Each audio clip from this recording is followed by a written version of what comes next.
कल जब से बीसीसीआई का सेंट्रल कॉन्ट्रैक्ट निकल कर सामने आया है, तब से ईशान किशन और श्रेयस अय्यर के नाम के बारे में ही बातचीत चल रही है। लेकिन क्या आपको पता है कि ईशान किशन और श्रेयस अय्यर के अलावा भी ऐसे 5 खिलाड़ी हैं जिनका कि नाम इस सेंट्रल कॉन्ट्रैक्ट के लिस्ट में मौजूद नहीं है। और इसका सीधे-सीधे सा मतलब यही है कि अब इन 5 खिलाड़ियों को शायद संन्यास ही लेना पड़ेगा। क्योंकि अब आगे का रास्ता इनके लिए दिखाई दे नहीं रहा है। टीम इंडिया में इनके लिए जगह बन नहीं पा रही है। यंगस्टर्स जो हैं वो लगातार टीम इंडिया में एंट्री मार रहे हैं, और सिर्फ ऐसा नहीं कि एंट्री मार रहे हैं, परफॉर्म कर रहे हैं। आप ध्रुव जुरैल को देख लीजिए, सरफराज को देख लीजिए, आकाशदीप को देख लीजिए। तो यहाँ पर इस समय कुछ जो सीनियर खिलाड़ी हैं, जो एक समय पर भारत का स्तंभ हुआ करते थे, इंडियन क्रिकेट में उनका स्तंभ हुआ करते थे, उनको अब यहाँ पर ऐसा लगता है कि शायद अब रिटायरमेंट के बारे में सोचना पड़ेगा। और आने वाले दिनों में बहुत हद तक पॉसिबिलिटी है कि हम उनके संन्यास की बातों को सुन भी लें। इसमें जो सबसे पहला नाम आता है, और जो शायद मेरा फेवरेट भी है, क्योंकि मतलब इस खिलाड़ी को मैं वाकई में बहुत पसंद करता हूं। शिखर धवन की मैं यहां बात कर रहा हूं। शिखर धवन को सबसे बड़ा झटका तब लगा था जब 2023 में हुए वनडे वर्ल्ड कप के लिए भी उनको कंसिडर नहीं किया गया था। एक लंबे समय से वो वनडे टीम से बाहर चल रहे हैं। शुभमन गिल और जायसवाल की एंट्री के बाद उनकी एंट्री वैसे भी काफी हद तक मुश्किल हो चुकी थी, और एक इंटरव्यू में उन्होंने कहा भी था कि अगर गिल मुझसे अच्छा खेल रहा है तो फिर उसको ही जगह मिलनी चाहिए। जाहिर सी बात है, शिखर धवन का दिल बहुत बड़ा है, और अलग अलग मौकों के ऊपर हम लोग इस चीज को वाकई में समझ भी चुके हैं, देख भी चुके हैं कि वो किस तरह के खिलाड़ी हैं, और किस तरह से वो सिर्फ एक टीम के लिए खेलते हैं, बल्कि अपने लिए नहीं खेलते। तो काफी सेल्फलेस क्रिकेटर है। लेकिन हाँ, इस बार के सेंट्रल कॉन्ट्रैक्ट में उनका नाम ना होना कहीं ना कहीं अब इस बात की तरफ इशारा कर रहा है कि उनको अब आगे बढ़ जाना चाहिए। खैर, दूसरे नाम की बात करें तो दूसरा नाम इंडियन टेस्ट क्रिकेट में राहुल द्रविड़ को एक लंबे समय तक रिप्रेजेंट कर चुका है, और ये नाम है चेतेश्वर पुजारा का। चेतेश्वर पुजारा की अगर हम बात करें तो ये भारत की टेस्ट टीम के एक बहुत ही स्ट्रांग मेंबर है, बहुत लंबे समय तक रखे।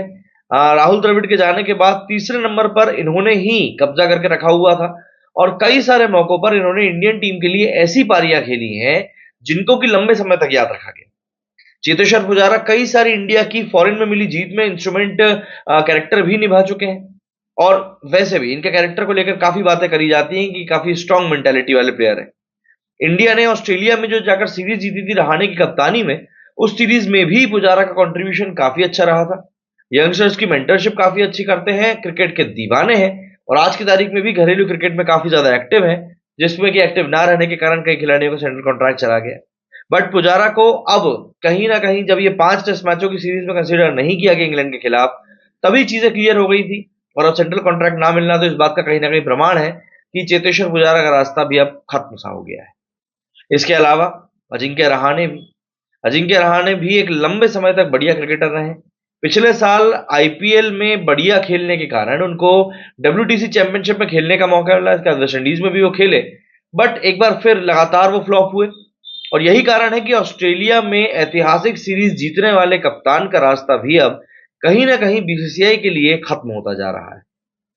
कॉन्ट्रैक्ट लिस्ट में अजिंक्य रहाणे को इस बार जगह मिली नहीं है, और ऐसे में अब यही माना जा रहा है कि शायद उनका टीम इंडिया का जो सफर है वो पूरा हो गया है।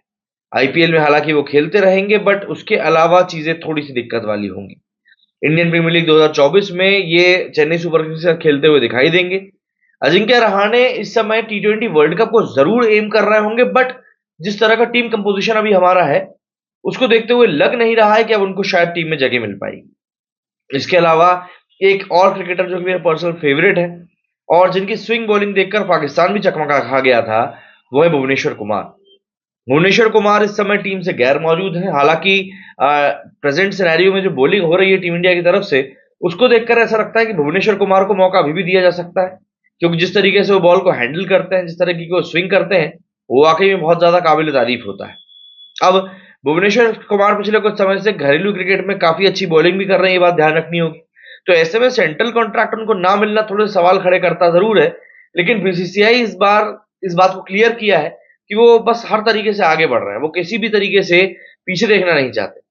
भुवनेश्वर कुमार को भी इस बार सेंट्रल कॉन्ट्रैक्ट में, जैसा कि मैंने कहा, जगह नहीं मिली, और अब ये देखना बहुत ज्यादा इंटरेस्टिंग होने वाला है कि भुवनेश्वर को इंटरनेशनल मैचेस में मौका मिलता भी है या फिर नहीं। एक और यहां पर अगर हम बॉलर की बात करें जो कि मेरे पर्सनल फेवरेट है, मैं कहूंगा, और इनका नाम है यूजी चहल। यूजी चहल के साथ में मतलब क्या हुआ है मुझे लिटरली समझ में नहीं आ रहा। बंदा अच्छा खासा खेल रहा था, लिमिटेड क्रिकेट में बढ़िया परफॉर्म कर रहा था, एंड सडनली वर्ल्ड कप के पहले बंदे को साइडलाइन कर दिया जाता है। कुलदीप यादव, जिनको इनके साथ में ही टैंडम में खेला करते थे, उनको चांसेस मिल रहे हैं, लेकिन युजवेंद्र चहल को चांसेस नहीं मिल रहे हैं। युजवेंद्र चहल को दुनिया के बेहतरीन स्पिनर्स में से एक गिना जाता था।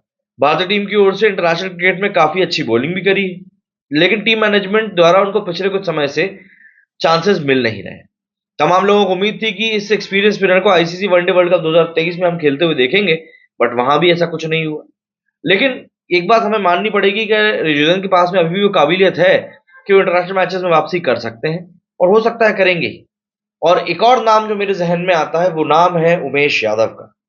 उमेश यादव एक ऐसे खिलाड़ी रहे हैं जिन्होंने कि लंबे समय तक भारत के लिए ऐसी बॉलिंग करी है, मतलब कि बस आप बंदे को बॉल दे दीजिए वो फेंकता रहेगा फेंकता रहेगा। गजब का स्टैमिना है। और फिर उसके बाद में जिस तरीके से हमने खेल देखा, उमेश यादव ने कई बार बहुत बढ़िया मैच खेलकर टीम इंडिया को मैच भी जिताए हैं। लेकिन अब ऐसा लगता है कि उमेश यादव के लिए भी शायद रास्ता खत्म करने की तैयारी बीसीसीआई कर चुका है। पर ऐसा नहीं कि सेंट्रल कॉन्ट्रैक्ट ना मिलने का कारण ये हो गया कि भैया अब इनको खेलने को ही नहीं मौका मिलेगा। इनको मौका मिलेगा, बट अब इनको अपने प्रदर्शन के कारण मिलेगा, और ऐसा करना पड़ेगा प्रदर्शन कि इनको इग्नोर करना ही मुश्किल हो जाए। बाकी आपका सेंट्रल कॉन्ट्रैक्ट के बारे में क्या कुछ कहना है, कमेंट करके जरूर बताइएगा। मेरे स्टूडियो फिलहाल उतना ही। जय हिंद, जय भारत।